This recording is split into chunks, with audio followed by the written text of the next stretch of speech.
आज कहानी एक दिवाली से रिलेटेड और थोड़ी मोटिवेशन कहानी है। तो बात यह है कि अंकित अपने परिवार का सबसे लाडला है, सबसे छोटा भी है और सबसे क्यूट भी है। उसके चाचा चाची, दादा दादी, मम्मी पापा, बड़े भाई सब उसे बहुत प्यार करते हैं और इतना प्यार करते हैं कि वो जो भी चीज़ मांगता है सब उसके लिए लेकर आ जाते हैं। जब कोई परिवार से बाहर जाता है तो बड़ी क्यूटनेस से वो बोलता है कि मेरे लिए एक चॉकलेट चाहिए, और बाहर जाने वाले इंसान अपना काम भूल जाता है लेकिन उसकी चॉकलेट उनको याद रहती है। बहुत प्यार करते हैं लेकिन हमें पता है कि ज़्यादा प्यार बच्चे का बचपन और भविष्य दोनों बिगाड़ देते हैं। अंकित के साथ भी ऐसा हुआ। ज़्यादा प्यार के चक्कर में वो अपनी पढ़ाई से दूर भागने लगा, अपने स्कूल से दूर भागने लगा। स्कूल से बचने के लिए कभी कभी पेट दर्द का, कभी सर दर्द का बहाना बनाने लगा, तो कभी स्कूल नहीं जाने की जिद करने लगा। और धीरे धीरे ये हुआ कि वो अपनी पढ़ाई से पूरा पिछड़ गया। पहले अंकित अपनी क्लास में सबसे टॉप था, अब उसका नाम फर्स्ट डी में आने लग गया। उसके परिवार वाले बहुत परेशान थे। उसके स्कूल से रोज शिकायतें आती थी, उसकी शैतानियां बढ़ती जा रही थी और पढ़ाई से वो दूर भागता जा रहा था।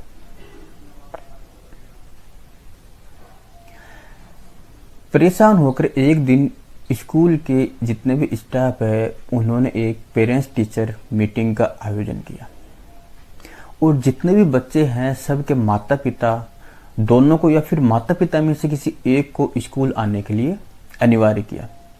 क्योंकि उस टाइम अंकित के पिताजी घर से बाहर गए हुए थे तो अंकित की मम्मी पेरेंट्स टीचर मीटिंग में गई। मीटिंग शुरू हुई, अंकित को बुलाया गया और अंकित के जितने भी टीचर थे सब ने अंकित की शैतानियां उसकी मम्मी के सामने बता दी और यह भी बताया कि बच्चा पढ़ाई में पहले होशियार था लेकिन धीरे धीरे ये पढ़ाई से दूर भागने लगा और पढ़ाई में सबसे कमजोर हो गया। अंकित की कक्षा अध्यापक ने बताया कि अंकित वैसे पढ़ाई में होशियार है, पढ़ाई में ठीक है, अगर ये अभी भी चाहे तो वो अपना सिलेबस वापस कवर कर सकता है, लेकिन उसकी शर्त ये है कि इसको वापस पढ़ाई में ध्यान देना होगा। अंकित की मम्मी और अंकित पेरेंट्स टीचर मीटिंग खत्म होने के बाद आ गए घर और उसकी मम्मी ने उससे उसका कारण पूछा कि क्या कारण है, क्या रीजन है, क्या समस्या है कि तू पढ़ाई से इतना दूर भाग रहा है।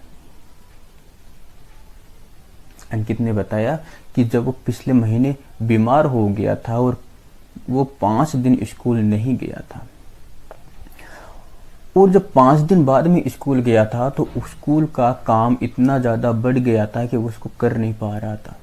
स्कूल में याद करने के लिए इतना ज़्यादा हो गया था कि उसको याद करने में ही आलस आ रहा था और फिर वो धीरे धीरे जैसे कि उसको 5 पाठ याद नहीं थे फिर वो 6ठा पाठ भी याद करना जरूरी नहीं समझा और फिर पढ़ाई से धीरे धीरे दूर भागने लगा। मम्मी को उसका रीजन पता चल गया कि इसके एक साथ पढ़ाई का बोझ काफ़ी ज़्यादा हो गया तो ये दूर भाग रहा है। उसकी मम्मी ने कुछ भी नहीं कहा और क्योंकि सामने दिवाली की छुट्टियां आ रही थी तो उसने सोचा एक बार दिवाली हो जाए अच्छे से उसके बाद में इससे बात करते हैं। दिवाली के दिन आ गया, शाम को दीपक जलाने की बारी आ गई। अंकित की मम्मी ने एक थाली में 8-10 दीपक डाल दिए और उनको जला दिया और अंकित को बोला कि तू छत पे जा और इन दियों को रख के आ जा। अंकित घबरा गया कि मैं कैसे जाऊं ऊपर तो अंधेरा है, मेरे को तो ऊपर डर लगता है। अंकित की मम्मी ने उसे वापस समझाया कि तू एक काम कर, तू थाली लेके जा और एक एक दिया रखता जा, जैसे जैसे तू दिया रखता जाएगा वैसे वैसे आगे उजाला होता जाएगा। अंकित ने अपने मम्मी की बात मानी और उसने ऐसे ही किया। दिए की थाली उठाई और ऊपर गया और छत की दीवार पर एक एक दिया रखता गया। जैसे ही उसने पहला दीपक छत की दीवार पर रखा, उसके अगले कदम तक उजाला हो गया।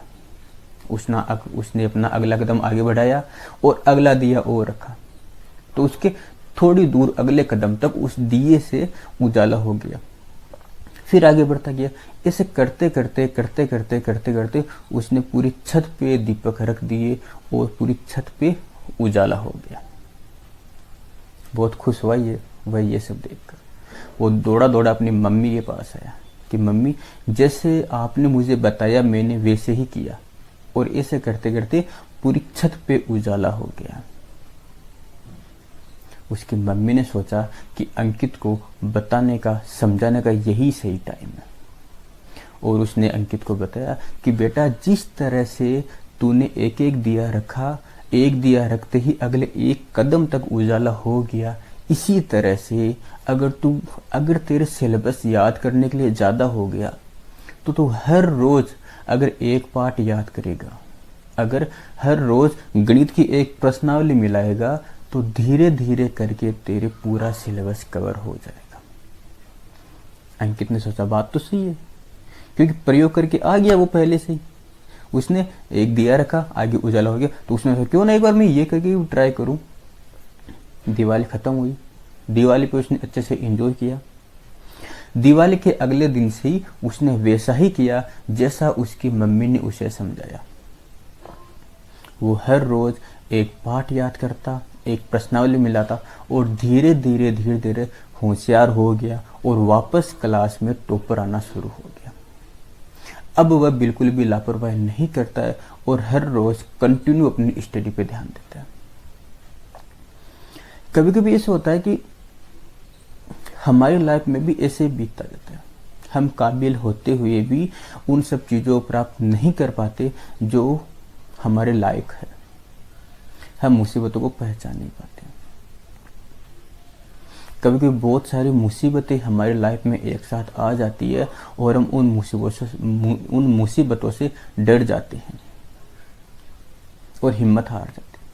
लेकिन अगर हम उन मुसीबतों को पहचानें और एक एक मुसीबत को धीरे धीरे हल करें, तो हम जितनी भी मुसीबतें हैं सबसे पार पा सकते हैं।